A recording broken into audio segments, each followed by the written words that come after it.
Greetings, it is I, Tantus Naravan Dracovin, Lord and Emperor of the Dracovin Empire, and welcome! It is time for Gathering the Roll, the greatest news show supported by the Empire, with fantastic news on Magic the Gathering and role-playing games such as Dungeons & Dragons, Shadowrun, and Pathfinder. But let's dive into the news.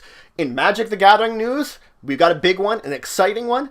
Kaladesh is being released this weekend. So that means this weekend you can go out and get Kaladesh, both packs, fat packs, anything you want, the Planeswalker sets. It's being released publicly that you can buy whatever you want from it. This also means that the pre-release happened over the weekend, which I talked about last week. So, though if you missed any of the pre-release events, they will have some release events. Most places that just had pre-releases usually have some kind of release events. You can go and enjoy those too, or you could just pick up a few packs. That's probably what I'm going to do. In other Magic news, the banned and restricted list was updated on the 26th of this month. This means that anything new, banned, and updated was released. Now, there was no actual changes to the format this time, so yay, happy with that. But if you do want to check out the banned or restricted list, just to see if anything is on it for any formats, I will leave a link in the description below just so that you can check it out. Now, that's it for the Magic news for this week. There are not a lot of major stories, but with Kaladesh coming out, that's the big exciting one.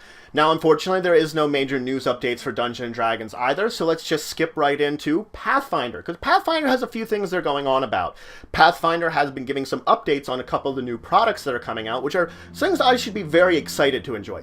First off, they're releasing some of the artwork that's actually going to be in the hardcover Curse of the Crimson Throne Adventure Path. Now, this is the updated hardcover version of it that will have all 6 adventures in one big book. Now, of course, this is updated and expanded rules from the original adventure, which released a good number of years ago. So I would say this is very exciting. If you haven't done one of these are really good.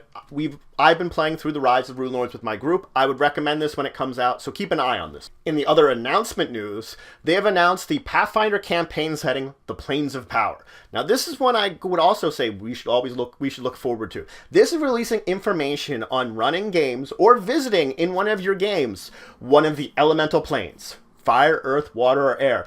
Most times when you're visiting a campaign, when you're visiting another plane, you're usually visiting something like Celestia or the Nine Hells or the Abyss, things that are usually easy and get a lot of information about it. These are the elemental planes, giving you ideas on how to use the elemental planes in your adventure. So it's another very exciting one to look forward to.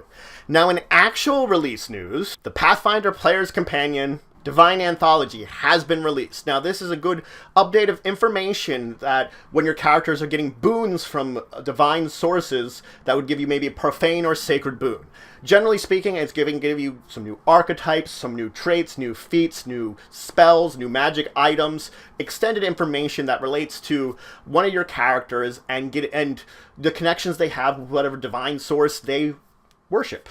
So that's it for Paizo news and Pathfinder. There's unfortunately, again, no new news in Shadowrun and no new news in Earthdawn, but in World of Darkness news. Now, not specifically Vampire the Masquerade news, but World of Darkness news. Changeling, The Lost, they finished wrapping up the basic information of the book, and they're going over it, preparing for their mass release on it. So Onyx Path is getting ready to release this book. They're giving a little bit of information about it, but they're actually released some information about their first expansion that's going to come out after this book. They've been working on some material that's currently codenamed The Henge. The Henge is going to be the first expansion coming out of it, and if you want to, you can check out some information they're releasing that gives you a little excerpt from what the book will have. So you have an idea of what is the first book they're going to be coming out with after the Changeling book, which should be released relatively soon. So, that's it for the news for today. Links to any of these news stories that I talked about will be in the description below. Remember to like, subscribe, and of course, share the news. And if you have any questions about any of these stories or anything related to this or any kind of comments on them, just please leave it in the comments below. And until the next time, I bid you farewell.